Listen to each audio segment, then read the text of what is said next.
അസ്സലാമു അലൈക്കും വറഹ്മത്തുള്ളാഹി വബറകാതുഹു. അൽഹംദുലില്ലാഹി റബ്ബിൽ ആലമീൻ. അല്ലാഹുമ്മ സ്വല്ലി അലാ സയ്യിദിനാ മുഹമ്മദിൻ വഅലാ ആലിഹി. അബൂ ഹുറൈറ റളിയല്ലാഹു അൻഹു വിശദീകരിക്കുന്നു, ഒരു മുസ്ലിമും ഒരു യഹൂദിയും തമ്മിൽ വഴക്കുണ്ടായി. മുസ്ലിം ശപഥം ചെയ്തു, അല്ലെങ്കിൽ സത്യം ചെയ്തു, അള്ളാഹു ആണ് അല്ലെങ്കിൽ അവനാണ് മുഹമ്മദ് സല്ലല്ലാഹു അലൈഹി വസല്ലമയെ മറ്റുള്ളവരെക്കാൾ ഉയർത്തിയത് അല്ലെങ്കിൽ ഉന്നതനായി തിരഞ്ഞെടുത്തത്. അതായത് പറഞ്ഞു വരുന്നത് എൻ്റെ റസൂൽ നിങ്ങളുടെ ആൾക്കാരെക്കാളും മെച്ചമാണ് എന്നാണ് പറയുന്നത്. അങ്ങനെ സത്യം ചെയ്തു. അപ്പോൾ യഹൂദി പറഞ്ഞു, അല്ല, അവനാണ് സത്യം, അതായത് അള്ളാഹു ആണ് സത്യം. ആരാണോ മൂസയെ ലോകത്തിലുള്ള സകല മനുഷ്യരെക്കാളും ശ്രേഷ്ഠനായി കണക്കാക്കിയത്. അപ്പോൾ യഹൂദികളുടെ വിശ്വാസം അനുസരിച്ചിട്ട് മൂസ അലൈഹി ഇസ്ലാമാണ് ലോകത്തിലെ ഏറ്റവും നല്ല മനുഷ്യൻ. അതിനുശേഷം വേറെ നബിമാരെ അവർ അംഗീകരിക്കുന്നില്ല, അതായത് ഈസ അലൈഹി ഇസ്ലാം തൊട്ട് ഇങ്ങോട്ടുള്ളത്. നമ്മൾ വച്ച് നോക്കുമ്പോൾ മുഹമ്മദ് സല്ലല്ലാഹു അലൈഹി വസല്ലം ആണ് നമ്മളുടെ കണക്കിൽ ഏറ്റവും നല്ല മനുഷ്യൻ, അള്ളാഹു ഏറ്റവും വലിയ സ്ഥാനം നൽകി തിരഞ്ഞെടുത്തിരിക്കുന്നത്. അപ്പോൾ അതാണ് പറയുന്നത്. അവരവരുടെ അറിവ് വെച്ചിട്ട് യഹൂദിയും മുസ്ലിമും തർക്കിക്കുകയാണ്. അത് കേട്ടപ്പോൾ മുസ്ലിമിന് സഹിക്കാൻ പറ്റിയില്ല. കൈ ഉയർത്തി കരണക്കുറ്റിക്ക് യഹൂദിയുടെ ഒന്ന് കൊടുത്തു. തർക്കം വലിയ പ്രശ്നമായി. അത് റസൂൽ സല്ലല്ലാഹു അലൈഹി വസല്ലമയുടെ കോടതിയിൽ എത്തി. എന്നിട്ട് പറഞ്ഞു, അയാളും മുസ്ലിമും തമ്മിൽ എന്താണ് പ്രശ്നം എന്ന്. റസൂൽ സല്ലല്ലാഹു അലൈഹി വസല്ലം പറഞ്ഞു, നിങ്ങൾ എനിക്ക് മൂസായുടെ മുകളിൽ മഹത്വം തരരുത്, അല്ലെങ്കിൽ ഞാൻ മൂസായേക്കാളും വലിയ ആളാണ് എന്ന് പറയരുത്. കാരണം ഉയർത്തെഴുന്നേൽപ്പ് ദിവസം ആളുകളെല്ലാവരും ബോധമില്ലാതെ കിടക്കുകയായിരിക്കും. ഞാനായിരിക്കും ആദ്യമായി ബോധം വരുന്നതും ഉയർത്തെഴുന്നേൽക്കുന്നതും. പക്ഷെ ഞാൻ നോക്കുമ്പോൾ കാണും മൂസ അള്ളാഹുവിൻ്റെ സിംഹാസനത്തിൻ്റെ കാലിൽ പിടിച്ചുകൊണ്ട് അതിൻ്റെ അരികിൽ എവിടെയോ നിൽക്കുന്നത്. എനിക്ക് അറിയില്ല അദ്ദേഹം ആ ബോധം കെട്ട ആളുകളുടെ കൂട്ടത്തിൽ ഉണ്ടായിരുന്നുവോ ഇല്ലയോ എന്ന്, എന്നിട്ട് എനിക്ക് മുമ്പ് ബോധം വന്നതാണോ എന്നും. അതല്ലെങ്കിൽ അള്ളാഹു ഒഴിവാക്കപ്പെട്ട, അല്ലെങ്കിൽ ആ ബോധം കെടൽ അസായിഖ എന്ന് പറയും, വലിയ ശബ്ദം കൊണ്ട്. അതായത് ഇസ്രാഫീൽ അലൈഹി ഇസ്ലാം സൂർ എന്നൊരു കുഴലിൽ ഊതുമ്പോൾ ആളുകളെല്ലാവരും ചെവിയൊക്കെ പൊട്ടിയിട്ടായിരിക്കും ബോധം കെട്ട് വീഴും. അത്ര വലിയ ശബ്ദമാണ്. അപ്പോൾ ആ സായിഖ, ആ ശബ്ദം കേട്ട് ബോധം പോയി വീഴുന്നതിനെയാണ് ഈ ഉദ്ദേശിക്കുന്നത്. അപ്പോൾ മിക്കവാറും മൂസയെ അതിൽ നിന്ന് ഒഴിവാക്കിയിരുന്നോ എന്നും എനിക്ക് അറിയില്ല. അപ്പോൾ ഇതിൽ വിശദീകരണത്തിൽ പറയുന്നത്, മൂസ അലൈഹിസ്സലാം അള്ളാഹുവിനെ കാണണമെന്ന് വെച്ച് നിർബന്ധം പിടിച്ചപ്പോൾ അള്ളാഹു ഒരു മലയിലേക്ക് നോക്കൂ, ഞാൻ എൻ്റെ ഒരു വളരെ ചെറിയൊരു അംശം അതിന് മുകളിൽ ഇറക്കാം, അത് മല അവിടെ തന്നെ നിൽക്കുന്നുണ്ടെങ്കിൽ നിനക്ക് എന്നെ കാണാം എന്ന് പറഞ്ഞു. പക്ഷെ മലയ്ക്ക് അള്ളാഹുവിൻ്റെ എത്ര ചെറിയ അംശം ഇറക്കിയാലും താങ്ങാൻ പറ്റില്ല. മല ഭയങ്കരമായ വിനീതത്തോടു കൂടി ഭൂമിയിലേക്ക് പൊടിഞ്ഞ് ആണ്ട് ഇല്ലാതെയായിപ്പോയി. അതുകൊണ്ട് മൂസ അലൈഹി ഇസ്ലാം ബോധം കെട്ട് വീണു. ഹർറ മൂസ സായഖ, അങ്ങനെ നമ്മളെല്ലാവരും കേട്ടിട്ടുള്ളതാണ്, ഖുർആനിലുള്ളതാണ്. അപ്പം അങ്ങനെ ഭൂലോകത്ത് അതിഭയങ്കരമായൊരു ബോധം കെടൽ ഉണ്ടായത് കൊണ്ടായിരിക്കും അദ്ദേഹത്തിന് ബോധം കെടലിൽ നിന്ന് ഒഴിവാക്കിയത് ലോകാവസാനത്തിൽ എന്ന് ഒരു ചർച്ച ഉണ്ട്. പക്ഷേ ഏതായാലും നമുക്കറിയില്ല, റസൂലിനും അറിയില്ല. അപ്പോൾ റസൂൽ പറയുന്നത് ആളെ ഒന്നല്ലേ ഒഴിവാക്കിണ്ടോ, അല്ലെങ്കിൽ എന്നെക്കാളും മുമ്പ് ഉണ്ടാക്കിയിട്ടുണ്ടോ. പക്ഷേ റസൂൽ തന്നെ പറയുന്നു, ആദ്യമായി ബോധം വരുന്ന ആൾ ഞാനാണ്. അപ്പോൾ അതിൽ നിന്ന് ഊഹിക്കേണ്ടതെന്ന് പറഞ്ഞാൽ ആൾക്ക് ബോധം പോയിട്ടില്ല. അപ്പോൾ അതുകൊണ്ട് എന്നെ മൂസായുടെ മുകളിൽ പറയരുത്. ഇത് നമുക്കറിയാം. അനാ സയ്യിദി വലദ് ആദം എന്ന് റസൂൽ പറഞ്ഞിട്ടുണ്ട്. ഞാൻ ആദം സന്തതികളുടെ നേതാവാണ്, അല്ലെങ്കിൽ ഒന്നാമനാണ് എന്നൊക്കെ പറഞ്ഞിട്ടുണ്ട്. അപ്പോൾ ഇത് നമുക്കറിയാവുന്ന കാര്യമാണ്, ഇതിൽ സംശയമൊന്നുമില്ല. പക്ഷേ പറഞ്ഞു വരുന്നത് എന്താണെന്ന് വെച്ച് കഴിഞ്ഞാൽ, നമ്മൾ യഹൂദന്മാരോ അല്ലെങ്കിൽ മറ്റ് മതസ്ഥരായ ക്രിസ്ത്യാനികളോ ഒക്കെ ആയിട്ട് ചർച്ച ചെയ്യുമ്പോൾ ഞങ്ങളുടെ മുഹമ്മദ് നബിയാണ് നിങ്ങളുടെ ഈസ പ്രവാചകനേക്കാളും വലുത് എന്നോ, അതല്ലെങ്കിൽ നിങ്ങളുടെ മൂസ പ്രവാചകനേക്കാളും വലുത് എന്നോ പറയാതിരിക്കുക എന്നാണ് ഇതിൽ നിന്നും പണ്ഡിതന്മാർ വിശദീകരിക്കുന്നത്. അങ്ങനൊരു തർക്കത്തിന് ആവശ്യം ഇല്ല. നമ്മളിത് പല പ്രാവശ്യം മുമ്പ് പറഞ്ഞിട്ടുണ്ട്, എന്നാലും ആവർത്തിക്കുകയാണെങ്കിൽ അതൊരു വലിയ പ്രശ്നമാണ്. നമ്മളൊക്കെ തർക്കത്തിലൊക്കെ ഏർപ്പെടാറുണ്ട് അന്യമതസ്ഥരൊക്കെ ആയിട്ട്. അപ്പോൾ സൂക്ഷിക്കേണ്ട ഒരു കാര്യമാണത്. സഹീഹിലുള്ള ബുഖാരിയിലുള്ളതാണ്. അതുമാത്രമല്ല, നമ്മൾ പറയാറുണ്ട് ആമന റസൂലിലുണ്ട് ഖുർആനിൽ. അപ്പോൾ ലാ നുഫരിഖു ബൈന അഹദിൻ മിർ റുസുലി, ഒറ്റ പ്രവാചകന്മാരുടെ ഇടയിലും നമ്മൾ വ്യത്യാസം കാണുകയില്ല. അല്ലെങ്കിൽ ഒരു വലിയ പ്രവാചകൻ, ചെറിയ പ്രവാചകൻ, കറുത്ത പ്രവാചകൻ, വെളുത്ത പ്രവാചകൻ, പൊക്കം കൂടിയ പ്രവാചകൻ, പൊക്കം കുറഞ്ഞ പ്രവാചകൻ, അങ്ങനെയൊന്നും നമുക്ക് വ്യത്യാസങ്ങളൊന്നും ഇല്ല. ലാ നുഫരിഖ്, ഒരു വ്യത്യാസവും നമ്മൾ കാണുകയില്ല. ഫുർഖാൻ എന്നൊക്കെയുള്ള വാക്കാണ് ഉപയോഗിച്ചിരിക്കുന്നത്. ഖുർആൻ്റെ പേര് ഫറഖ്, ഫിറാഖ്, ഒരു വ്യത്യാസവും ഇല്ല എന്നാണ് പറയുന്നത്. അപ്പോൾ നമ്മൾ ഖുർആൻ്റെ ആയത്തിനെ എതിർക്കലാവും അങ്ങനെയൊക്കെ ചർച്ച ചെയ്യാൻ പോയാൽ. കുഫറാണ് ചെയ്യാതിരിക്കുക. അന്ന അബൂ ഹുറൈറ റളിയല്ലാഹു അൻഹു ഖാല ഇസ്തബ്ബ റജുലുൻ മിനൽ മുസ്ലിമീന വ റജുലൻ മിനൽ യഹൂദി ഫഖാല അൽ മുസ്ലിമു വല്ലദി ഇസ്തഫ മുഹമ്മദൻ സ്വല്ലല്ലാഹു അലൈഹി വസല്ലം അലൽ ആലമീൻ ഫീ ഖസമിൻ യുഖ്സിമു ബിഹി ഫഖാല അൽ യഹൂദിയു വല്ലദി ഇസ്തഫ മൂസ അലൽ ആലമീൻ ഫറഫഅ അൽ മുസ്ലിമു യദഹു ഇൻദ ദാലിക ഫലതമ അൽ യഹൂദിയ ഫദഹബ അൽ യഹൂദിയു ഇല നബി സ്വല്ലല്ലാഹു അലൈഹി വസല്ലം ഫഅഖ്ബറഹു ബില്ലദി കാന മിൻ അംരിഹി وأمر المسلم فقال لا تخيروني على موسى فإن الناس يساقون فأكون أول من يفيق فإذا موسى باطش ബി ജാനിബിൽ അർശി ഫലാദിരി അകാന മിമ്മൻ സൈഖ ഫഅഫാഖ ഖബ്ലി ഔ കാന മിമ്മനിസ്തശ്നല്ലാഹ്. ഇതിൽ ഒരു കാര്യം കൂടെ നമ്മൾ അറിയേണ്ടത്, സഹാബികൾക്ക് റസൂലിനെ കളിയാക്കുന്നതോ കുറച്ച് ആക്കി പറയുന്നതോ ഒന്നും സഹിക്കാൻ പറ്റില്ലായിരുന്നു. പലയിടത്തും ആളുകളെ കൊല്ലും എന്ന് പോലും സത്യം ചെയ്തിട്ടുണ്ട്. ഇപ്പം എൻ്റെ കയ്യിൽ വാളില്ലാത്തതുകൊണ്ട് നിന്നെ ഞാൻ വെറുതെ വിടുന്നു, എൻ്റെ കയ്യിൽ ഇനി എന്ന് വാൾ കാണുന്നു അന്ന് നിന്നെ ഞാൻ കണ്ടാൽ കൊല്ലൂ എന്ന് പറയായിരുന്നു. റസൂലിനെ കളിയാക്കുകയോ കുറച്ചാക്കുകയോ ഒക്കെ ചെയ്യുന്നത് നമ്മുടെ സഹാബാക്കൾക്ക് ഇഷ്ടമായിരുന്നില്ല. നമുക്കും മനസ്സുകൊണ്ടെങ്കിലും അത്രയൊക്കെ വേണം. അബൂ ഹുറൈറ റളിയല്ലാഹു അൻഹു വിശദീകരിക്കുന്നു, അല്ലാഹുവിൻ്റെ റസൂൽ സല്ലല്ലാഹു അലൈഹി വസല്ലം പറഞ്ഞതായിട്ട്, ആദമും മൂസയും തമ്മിൽ തർക്കിച്ചു, അല്ലെങ്കിൽ എന്തോ വാദം നടത്തി. മൂസ ആദമിനോട് പറഞ്ഞു, നീയാണ് ആദമേ, നിന്റെ തെറ്റുകൊണ്ടാണ് ഞങ്ങളെല്ലാം സ്വർഗത്തിൽ നിന്ന് പുറത്തു പോയത്. അപ്പോൾ ആദം അലൈഹി സ്വലാം പഴം നിന്നില്ലായിരുന്നെങ്കിൽ നമുക്ക് സ്വർഗത്തിൽ താമസിക്കായിരുന്നു എന്നാണ് മൂസ അലൈഹി സ്വലാം പറഞ്ഞു വരുന്നത്. ആദം പറഞ്ഞു, മൂസ, നീ എന്നെ അള്ളാഹു തിരഞ്ഞെടുത്തിരിക്കുന്നു, നീ അവൻ്റെ റസൂലാകുന്നു, നിന്നോടാണ് അള്ളാഹു നേരിട്ട് സംസാരിച്ചിട്ടുള്ളത്. എന്നിട്ട് നീ എന്നെ, അള്ളാഹു എനിക്കത് ചെയ്യാൻ വേണ്ടി വിധി എഴുതി വെച്ചിരിക്കുന്നൊരു കാര്യം ചെയ്തതിന് എന്നെ കുറ്റം പറയുന്നു എന്ന് പറയുന്നു.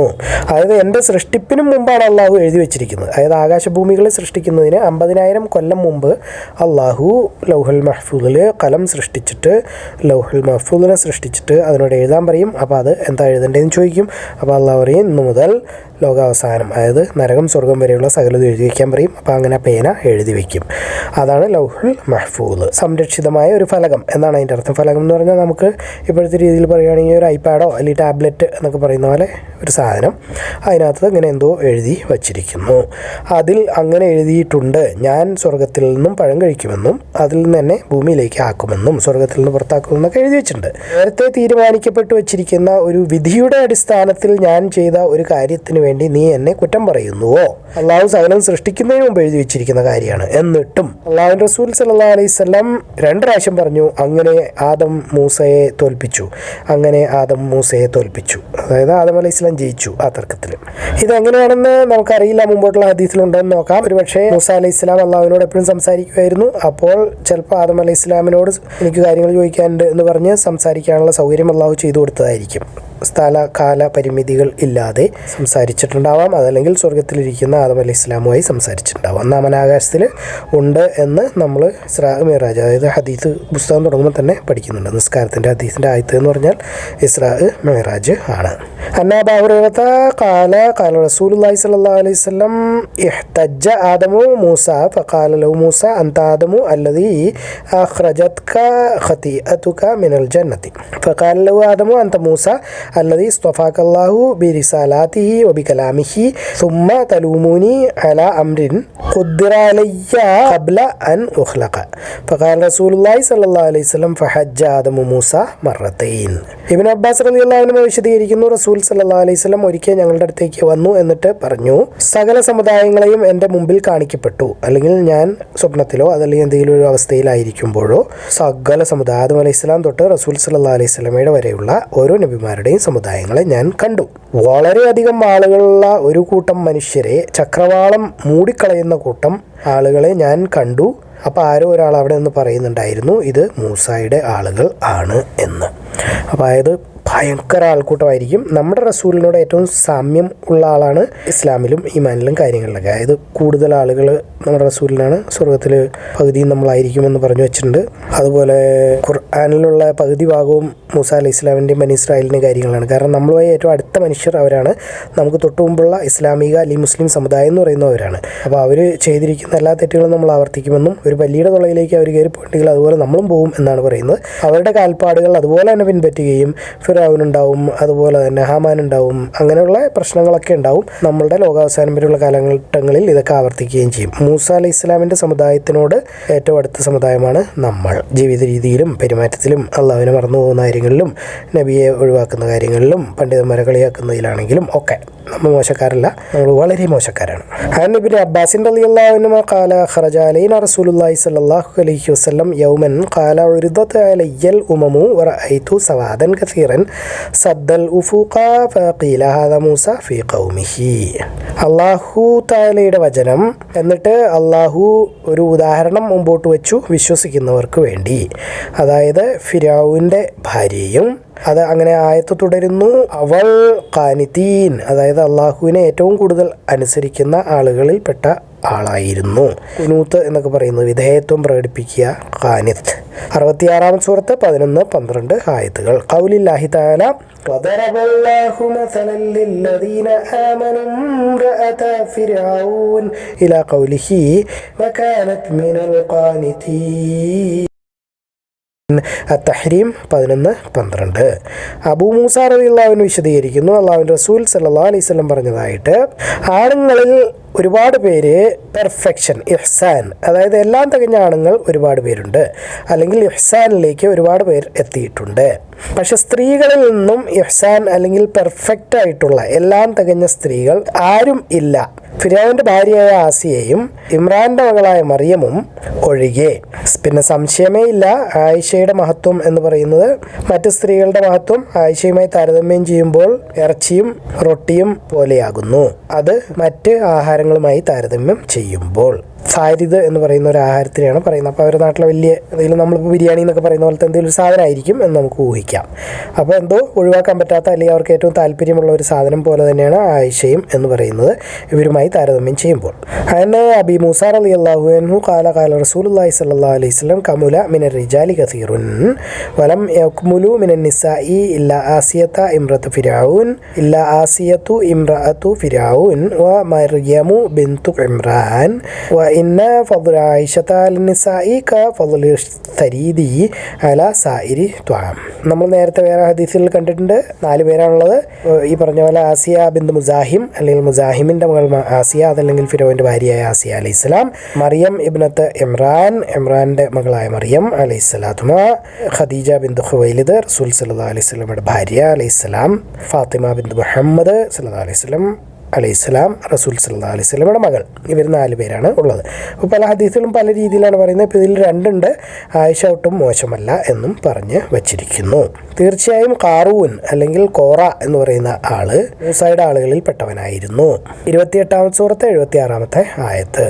ഇന്ന ഖാറൂന കാന മിൻ ഖൗമി മൂസ. അൽ ഖസസ് 76. അല്ലാഹു തആലയുടെ വചനം, എന്നിട്ട് മദിയനിലെ ആളുകളിലേക്ക്, ഇംഗ്ലീഷിൽ മിഡിയൻ, നാം അവരുടെ സഹോദരൻ ഷുഐബിനെ അയച്ചു. 11 സൂറത്ത് 84 ആയത്ത്. അത് മദിയനിലേക്കുള്ള പ്രവാചകൻ ഷുഐബ് നബി അലൈഹിസ്സലാം ആയിരുന്നു. അത് അവരുടെ സഹോദരനായിരുന്നു, അതായത് അവരുടെ കൂട്ടത്തിൽ ജനിച്ചു വളർന്ന ആളായിരുന്നു. ഖൗലില്ലാഹി തആല വ ഇലാ മദിയന അഖാഹും ഹൂദ് 84. അല്ലാഹു തആലയുടെ വചനം, എന്നിട്ട് തീർച്ചയായും യൂനുസ്, അല്ലെങ്കിൽ ഇംഗ്ലീഷിൽ ജോന എന്ന് പറയുന്നു. ക്രിസ്ത്യാനികൾ ജോന പ്രവാചകൻ എന്ന് പറയുന്നതിനാണ് നമ്മൾ യൂനുസ് അലൈഹിസ്സലാം എന്ന് പറയുന്നത്.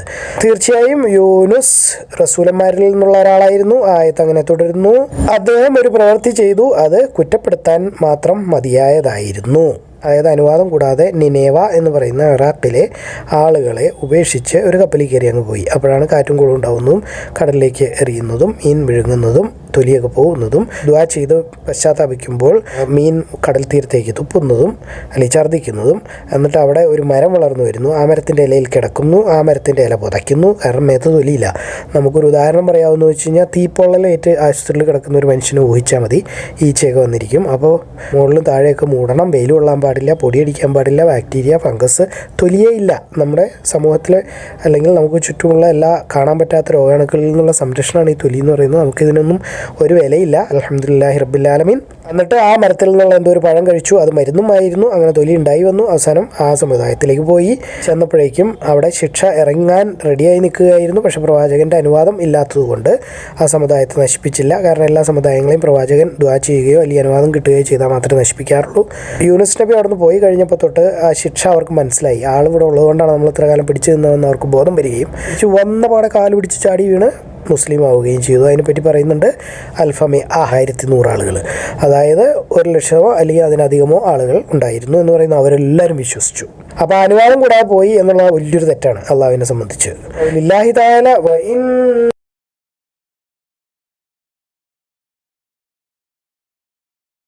വഹുവ മുലീം.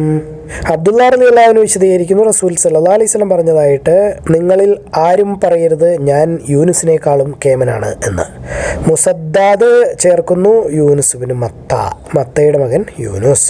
യൂനുസ് അലൈഹി സ്വലാമിൻ്റെ പിതാവിൻ്റെ പേരാണ് മത്ത എന്ന് പറയുന്നത്. നമ്മൾ മൂസ അലൈഹി സ്വലാമിനേക്കാളും റസൂലിനെ കേമനായി പറയാൻ പാടില്ല എന്ന് കണ്ടു. അതുപോലെ ഈസാ അലൈഹി സ്വലാമിനേക്കാളും കേമനായി പറയരുത് എന്ന് മനസ്സിലാക്കി. ഇപ്പോൾ യൂനുസ് അലൈഹി സ്വലാമിനേക്കാളും കേമനായി പറയരുത് എന്ന് മനസ്സിലാക്കി. അതായത് ഏതെങ്കിലുമൊക്കെ പ്രവാചകന്മാരെ ബഹുമാനിക്കുകയും ആദരിക്കുകയും ഒക്കെ ചെയ്യുന്ന സമുദായമാണ് ലോകത്തിൽ ജീവിച്ചിരിക്കുന്നത്. അവരെ ഒന്നും നമ്മൾ ഉപദ്രവിക്കാനോ ബുദ്ധിമുട്ടിക്കാനോ പോകരുത്. അങ്ങനെ ഉണ്ടായാൽ അവർ നമ്മുടെ റസൂലിനെ പറ്റി മോശം പറയും. അൻ അബ്ദുല്ലാഹി റളിയല്ലാഹു അൻഹു അൻ നബി സ്വല്ലല്ലാഹു അലൈഹി വസല്ലം ഖാല ലാ യഖൂലന്ന അഹദുക്കും ഇന്നി ഖൈറും മിൻ യൂനുസ് സാദ മുസദ്ദദുൻ യൂനുസ് ഇബ്നു മത്ത. അല്ലാഹു അഅലം. അല്ലാഹു എല്ലാ കാര്യങ്ങളും ഏറ്റവും നന്നായി അറിയുന്നു. നിങ്ങളിത് കാണുക, ഖുർആൻ പഠിക്കുക, എല്ലാവരിലേക്ക് എത്തിച്ചു കൊടുക്കുക. ബാറക്കല്ലാഹു ലി വലക്കും. അസ്സലാമു അലൈക്കും വറഹ്മത്തുള്ളാഹി വബറകാതുഹു.